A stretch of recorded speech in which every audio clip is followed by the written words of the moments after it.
प्रधानमंत्री नरेंद्र मोदी कैबिनेट में करेंगे बहुत बड़े बदलाव। एक हफ्ते में बदल जाएगी पीएम मोदी की पूरी टीम। छात्रों की नाराजगी का अंजाम भुगतेंगे धर्मेंद्र प्रधान। और क्या निर्मला सीतारमण भी होंगी मोदी सरकार से बाहर? नमस्कार दोस्तों, ये एनालाइज नाउ है। मैं हूं कृष्णा वाजपेयी और अपने इस वीडियो में हम बात करेंगे मोदी सरकार में होने वाले बदलावों की, क्योंकि प्रधानमंत्री नरेंद्र मोदी और गृह मंत्री अमित शाह उत्तर प्रदेश के विधानसभा चुनाव से पहले जनता की नाराजगी के आधार पर कई बड़े फैसले लेने वाले हैं। बीजेपी को ये बात अच्छे से पता है कि अगर जनता की नाराजगी को दूर नहीं किया गया तो उत्तर प्रदेश के चुनावों में बीजेपी को सबसे बड़ा नुकसान होगा। इतना ही नहीं, धर्मेंद्र प्रधान की वजह से विपक्ष का दबाव भी मोदी सरकार के लिए एक बड़ी मुसीबत बन गया है और ये तय लग रहा है कि धर्मेंद्र प्रधान को मोदी कैबिनेट से बाहर किया जाएगा। लेकिन एक बड़ा सवाल ये है कि आखिर नया शिक्षा मंत्री कौन बनेगा। चलिए इन सारे मुद्दों पर विस्तार से बात करते हैं। आपसे अनुरोध है कि प्लीज़ हमारे इस चैनल को सब्सक्राइब करिए। अगर आप हमारे ये वीडियो फेसबुक पर देख रहे हैं तो प्लीज़ हमारे फेसबुक पेज को फॉलो करिए और नोटिफिकेशन सेटिंग ऑन कर लीजिए। हम जब भी कोई नया वीडियो डालेंगे उसकी जानकारी आपके पास तुरंत आ जाएगी। तो चलिए अब बात करते हैं अपने इस वीडियो की। प्रधानमंत्री नरेंद्र मोदी अपनी कैबिनेट में बहुत बड़े बदलाव करने वाले हैं और संभावना ये है कि मोदी सरकार का कायाकल्प अगले एक हफ्ते में कंप्लीट हो जाएगा। वरिष्ठ पत्रकार आशुतोष शुक्ला ने सूत्रों के हवाले से जो जानकारी दी है वो इस बात का संकेत देती है कि प्रधानमंत्री नरेंद्र मोदी और गृह मंत्री अमित शाह के दिमाग में उत्तर प्रदेश का विधानसभा चुनाव चल रहा है और यूपी का चुनाव अगर बीजेपी को जीतना है तो जनता की नाराजगी को दूर करना होगा। अहम बात यह है कि पिछले 6 महीने से यूपी की जनता सबसे ज़्यादा गुस्से में है और इसकी सबसे बड़ी वजह देश का शिक्षा मंत्रालय और वित्त मंत्रालय है, जो कि धर्मेंद्र प्रधान और निर्मला सीतारमण के पास है। पिछले लगभग 6 महीने से देश का शिक्षा मंत्रालय प्रधानमंत्री नरेंद्र मोदी की सरकार के लिए मुसीबतों का सबब बनता रहा है।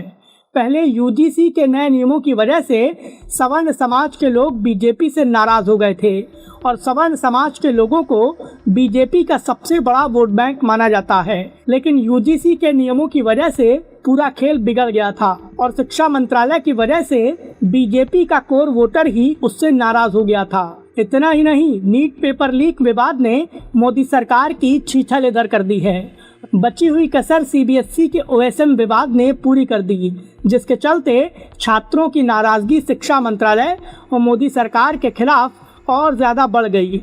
आज के वक्त में शिक्षा मंत्रालय से युवा, छात्र और देश का सामान्य वर्ग सबसे ज़्यादा नाराज़ है और बीजेपी के लिए ये सबसे बड़ी समस्या है, क्योंकि इन तीनों ही वर्ग को बीजेपी का एक अहम वोट बैंक माना जाता है।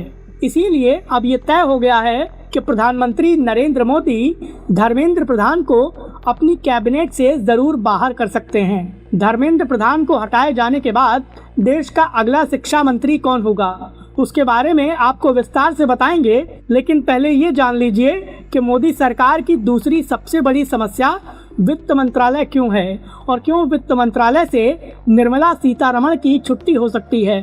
मोदी सरकार की छवि को बर्बाद करने में वित्त मंत्रालय की बेहद अहम भूमिका रही है, जो कि निर्मला सीतारमण के पास है। पिछले 6 महीनों में महंगाई ने सारे रिकॉर्ड तोड़ दिए हैं। इतना ही नहीं, डॉलर के मुकाबले रुपए की कीमत लगातार गिरती जा रही है, जिसके चलते आम जनता पर महंगाई का बोझ बहुत तेजी से बढ़ रहा है। पश्चिम एशिया संकट के दौरान पेट्रोल डीजल के दाम बहुत तेजी से बढ़े हैं और इसके चलते मोदी सरकार के खिलाफ आम जनता का गुस्सा लगातार बढ़ता जा रहा है। इतना ही नहीं, विपक्ष मोदी सरकार और वित्त मंत्री निर्मला सीतारमण के खिलाफ काफी ज्यादा आक्रामक है और मोदी सरकार की आर्थिक नीतियों पर सवाल खड़े किए जा रहे हैं और इसीलिए आम जनता की नाराजगी को थोड़ा कम करने के लिए प्रधानमंत्री नरेंद्र मोदी निर्मला सीतारमण की वित्त मंत्रालय से छुट्टी कर सकते हैं। लेकिन हमने आपको अपने पहले के वीडियोस में ये बात अच्छे से बताई है कि निर्मला सीतारमण का राजनीतिक कद काफ़ी ज़्यादा बड़ा है और इसीलिए संभावना ये है कि मोदी सरकार से उनको बाहर न किया जाए। हालांकि उनका विभाग बदला जाएगा और यहीं से चर्चा में आता है देश का शिक्षा मंत्रालय। धर्मेंद्र प्रधान की वजह से जो शिक्षा मंत्रालय लगातार विवादों में है, वो शिक्षा मंत्रालय निर्मला सीतारमण को दिया जा सकता है। इसे निर्मला सीतारमण के लिए एक अहम जिम्मेदारी भी माना जा सकता है। हालांकि उनका राजनीतिक कद घट जरूर जाएगा, क्योंकि वित्त मंत्रालय में जो भी मंत्री होता है वो अपने आप में बेहद मजबूत होता है, क्योंकि वो देश की सुप्रीम बॉडी यानी कैबिनेट कमेटी ऑन सिक्योरिटी का सदस्य होता है। और अगर शिक्षा मंत्रालय की जिम्मेदारी निर्मला सीतारमण को मिलती है तो वो निश्चित तौर पर कैबिनेट कमेटी और सिक्योरिटी से बाहर हो जाएंगी, और ये उनके लिए राजनीतिक तौर पर एक बड़ा झटका होगा, क्योंकि उनका राजनीतिक कद घट जाएगा।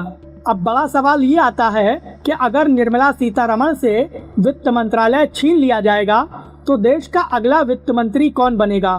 तो इसको लेकर सूत्र बताते हैं कि अपनी कैबिनेट के फेरबदल में प्रधानमंत्री नरेंद्र मोदी एक बहुत बड़ा दांव चल सकते हैं।